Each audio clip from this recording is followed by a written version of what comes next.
unfortunately, the person we had slotted for one of the speakers next, John Vitti, who a number of our TiE SoCal Angels have invested in, went from 0 to 200 million the last 3 years. But unfortunately, he had family issues that came up, so we did kind of I'm excited because we have a couple of founders I think are both unique as far as comparative stories. And I would like to invite Lea Ellermeier to the stage and Nikhil Rao to the stage. We're gonna cut this about 10 minutes shorter than what we were going to do. Yeah, give them a round of applause, please. We're gonna try to get this a little more centered here, I believe. Just gonna have a short conversation with them about their kind of journey in fundraising. Yes, and you're going to see that we're one short. You can take this chair here. I'm gonna sit on the end. We've got 4 mics now.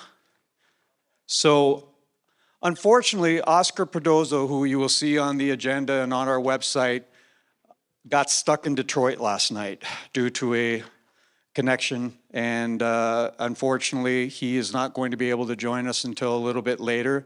So what I am going to tell you is that I had the pleasure of meeting Oscar about 1.5 years ago. I actually did a video interview with him, and I'm going to say this, and I mean it. People that know me know I'm pretty sincere.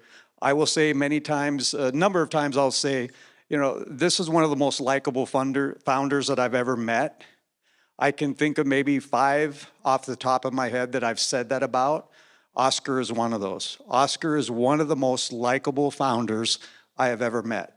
And when I had the interview with him, he is just the most genuine, humble man. And unfortunately, he can't be with us and share his journey. But one of the reasons we want him to be on stage is because he has been invested in by 14 TiE angels throughout the country and globe. So that's kind of important. And he has the world's first, the largest online STEM program that he's taking into schools. And it's an impressive program that it has a hardware, a SaaS component, and then an optional hardware component that goes with it. But he just raised $1.4 million, and I'm looking over at Darty, $2 million. He's raised $2 million now, and is well on his way. When I met him, he was shooting for a little over $1 million, and he's oversubscribed and overdone what he was hoping to achieve, and they're scaling rapidly. So we are going to miss Oscar with this, but I wanted to give a shout out to Oscar because he's had a very successful fundraising experience through TiE. So definitely want to give a shout out to any TiE angels here in the room that invested in Thimble.io, okay? Our New York crew likes them, I know that, and I do as well. So we're gonna get to our panel here, and I'm going to swap out mics, but always ladies first with me. So I'd like to introduce Lea Ellermeier, and I'm gonna let Lea share her story because she is a 3-time founder. Is that correct? 4 times. Oh, is it on the bottom? Hello? There we go. There we go. All right. Sure. So nice to meet you all. I came from Dallas, Texas. I'm always happy to come to Southern California. Any good excuse. So my founder journey began back many, many years ago in 2003, I started my first company in lingual orthodontics. My background is that I have an MBA from a school called Thunderbird in international business. I spent about 10 years working in the software industry, doing everything from enterprise solutions to consumer software. My first job out of graduate school, I'll just say this quickly. So I had an opportunity either to go work at a big company, and then out of the blue, this startup contacted me in Berkeley, and I went, and over my very first, I'm from Nebraska, let me qualify that, over my very first plate of Thai food, this very charismatic founder convinced me that I should come to work at a startup company and forgo my big company journey. And that set me on a path for becoming a founder of 4 different companies. One is a restart. And this opportunity today, which I'm now the CEO of BRIUS Technologies, I've taken on somebody else's startup. So I'm very excited to be here. And you had one you had an exit to. Yes. So I did sell my very first company. I sold to 3M, a healthcare division, and spent a little time at 3M. Enough time to realize that I didn't want to work at 3M, but that I wanted to sell more companies to big companies because most large companies don't really innovate. They buy innovation. So if you're out there starting something new, just know that. You think, oh, I can't compete with these big companies. Actually, they can't compete with you. Wonderful. Well, thank you for being with us to share we're going to have a little more conversation here. But next, I would like to introduce a young gentleman here who I am going to say proudly is the son. Right now, you're kind of known within our group as the son of Balaji, who is our TiE SoCal ambassador, we say. But I think shortly, because of the success you've had so quickly, you're going to be known as, Balaji is going to be known as the father of Nikhil. So, watch out, Balaji. The story is going to flip quickly here. But Nikhil, you have an incredible story, and I'm just going to preface this by saying your business started 6 months ago, correct? So tell everybody what your business is about and how you ended up starting it. Yeah, really great to be here. So I grew up in Southern California here, and then I went to school in Berkeley. And after that, I was always very interested in startups. So my first job out of college was at a startup called Drive AI, and we were doing self-driving cars there. And then after that we got acquired by Apple. So I was working in that big tech for a while, and really just wanted to get back into startups and doing that. So around last September, quit my job and started a company, Pynecone. And started that, and we went through the Y Combinator batch this year, and it's been a great journey. It's super exciting, and we've just been growing that. So yeah, pretty much what we're making now is a way to make web apps in Python. So a lot of my previous work was making internal apps at companies, and the two options were either learn this complicated front end technology, or learn these low code, no code tools that are very limiting. So now we're working on a startup to just make web development a lot easier, so you can get started with the ease of these low-code tools, but make full websites. So yeah, we went through the Y Combinator and recently just completed our seed round of funding. But very new to the entrepreneurial journey, but yeah, super excited to be here, and yeah. Yeah, and the purpose of this brief discussion here is that we want to talk about your experience in fundraising and how key it is to your growth, you having gone through the exit and everything earlier, and then your role coming on board with BRIUS in order to help them achieve the same thing. But we want to talk about kind of the importance of that early funding in your maybe earlier experience with angel funding, especially early on. So what was your experience like first, as you think back on how important that early stage funding is for the growth and scaling of what you've been involved with? Yeah, absolutely. So when we started Lingual Care, many of you might be old enough to remember this, but September 11th had happened, and 2002 to 2003 was like the dead zone for VC funding. It had gone from, you couldn't throw enough money at startup companies, we couldn't spend it fast enough, to there's no startup money. I remember going to the Price Waterhouse thing they used to do about the state of funding, and it said that funding had been reduced, spending in early stage companies by 97% that year. And if it hadn't been for angel investors, we would have never gotten our company off the ground. So we worked with a group of angel investors in Texas who really believed in us, saw the opportunity. But selling to angels is different than selling to VCs. And I had never been through that process. The first time I raised money was in 1997. And I'd worked almost exclusively with large venture capital funds. And so what I didn't really understand was just the difference in, what does the due diligence look like? What kind of information do you need to provide? They didn't have an army of staff to go out and dig in the way that larger VCs do. So, we had to get a whole lot better at the way we communicated with angel investors, and then also, how they looked at things, right? It's just different. So that was it was a great experience for me because it made me, I think, much better as a CEO because I got to work with most of the angel investors who were in our deal were also CEOs. or they had been CEOs and they'd exited a company, all kinds of companies, from insurance companies to transportation companies. So they brought a wealth of experience that I found to be just invaluable.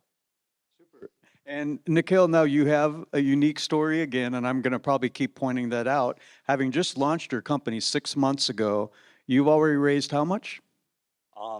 Around 4 million.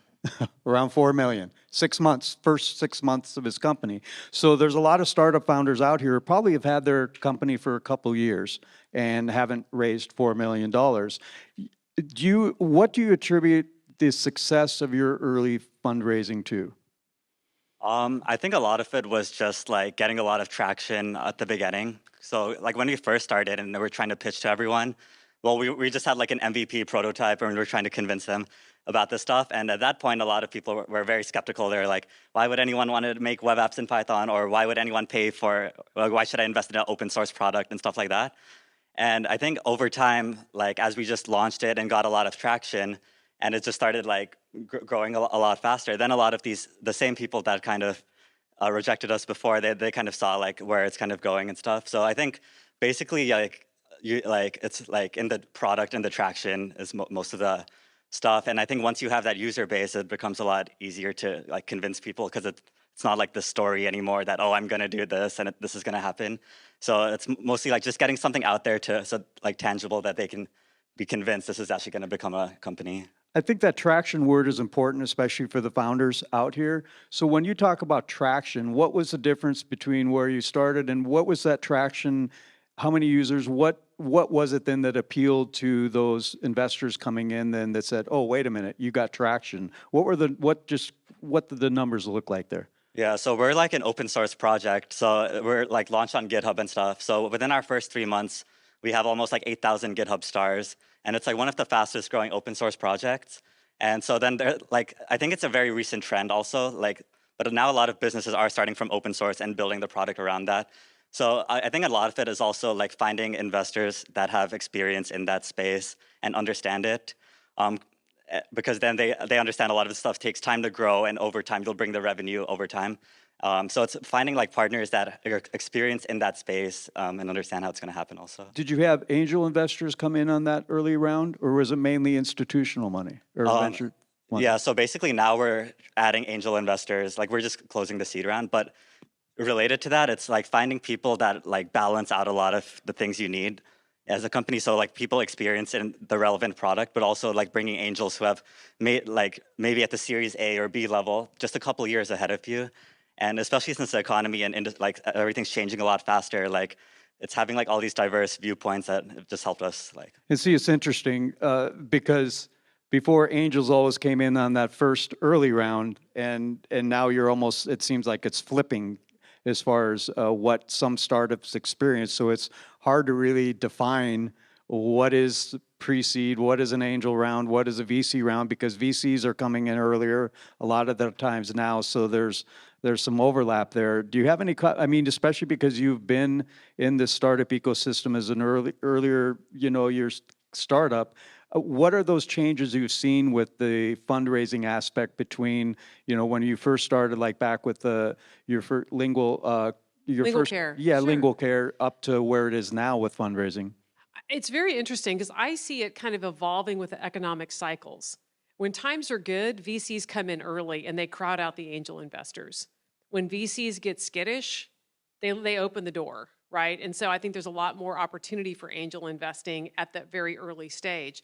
I feel really fortunate with BRIUS Technologies. Garrett's in the back of the room. I think he's going to be speaking later, but yes. Garrett's really a great connector between VC and angel investors. He's part of a band of angels. But so in BRIUS's case, we are backed by Sonder Capital and Invus, which are two very large funds. But we've also got a number of angels who are coming into our round right now. So we're raising $12 million. It's almost closed, but we're leaving a little bit more space for some of those angel investments, which Garrett has been helping us with. Important to note. Yeah. So I'm just saying that because I think it's unusual. It used to be unusual to see angels participating in VC deals that were pretty much closed. But I think that the VC investors recognize the value of having, more people at the table, more expertise at the table. And I will say the other difference is I've been primarily in medical devices. And you can't launch a medical device as a bootstrap, really, just because the regulatory hurdles are too high. There are certain thresholds that have to be met. So you do need a pretty substantial amount of capital just even to get to that first push, especially if you're talking about a class 2 product. BRIUS, fortunately, is class 1, so we didn't have that, but there's still a lot of regulatory requirements that have to be met. Super, yeah, and and that's important to note. And I'm so glad that Garrett's here for our investor panel this afternoon, because between his venture firm and his experience as an angel, that we're fortunate to have him here with us today. And again, question for you, and I think you've already probably shared the answer, but your success in your early fundraising then pretty much was because of that traction you had. Is that what would you say are the key factors of your success with this early fundraising you've done?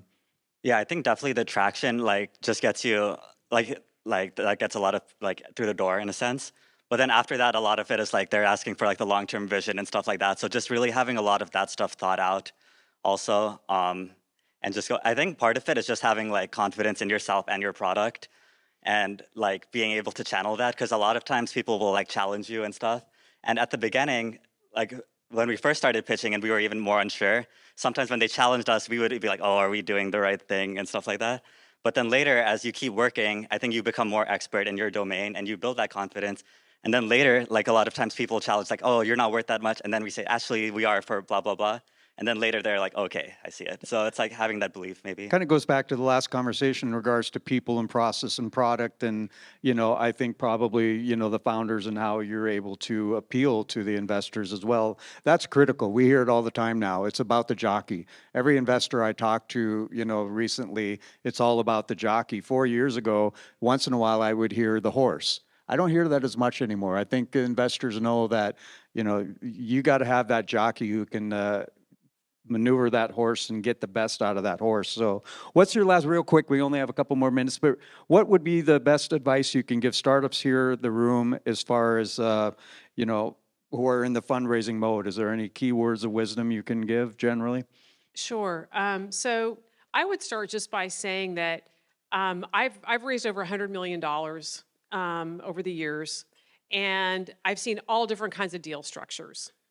So the first thing I would say is be open-minded.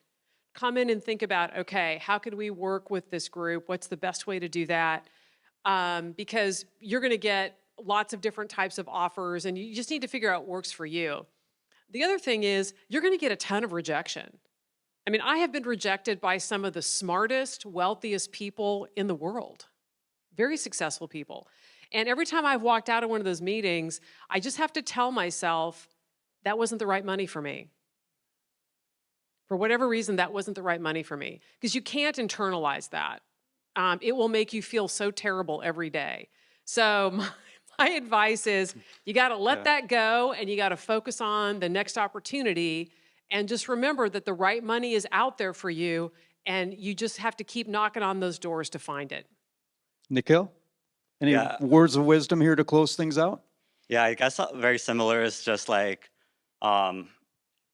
guess maybe be a bit polarizing even, and then you find the people that really believe in your idea, and you can filter out the ones that are so-so, and then you can really find partners that believe in you. And maybe there's people that don't, but like you were saying, they're just not the people to partner with maybe. I think, often we hear that you have to, investors want to find startups that they like, that they can get along with, who aren't jerks. It goes vice versa. The startups need to look for investors that they feel they can work with, that they can get along with, because you don't want an investor that you're not going to get along with in that. At the same time, we always tell startups you also need to be coachable. But we're out of time. We're trying to catch up a little time, but I think, has this been helpful for the startups in the room and also for the... I want to thank both Lea and Nikhil for their time, and we have a little parting gift. Thank you. I would like to call our angels, some of the board members, Patel sir, please, Venkat and Vijay, if you can come and give a small token of our appreciation to our speakers right here.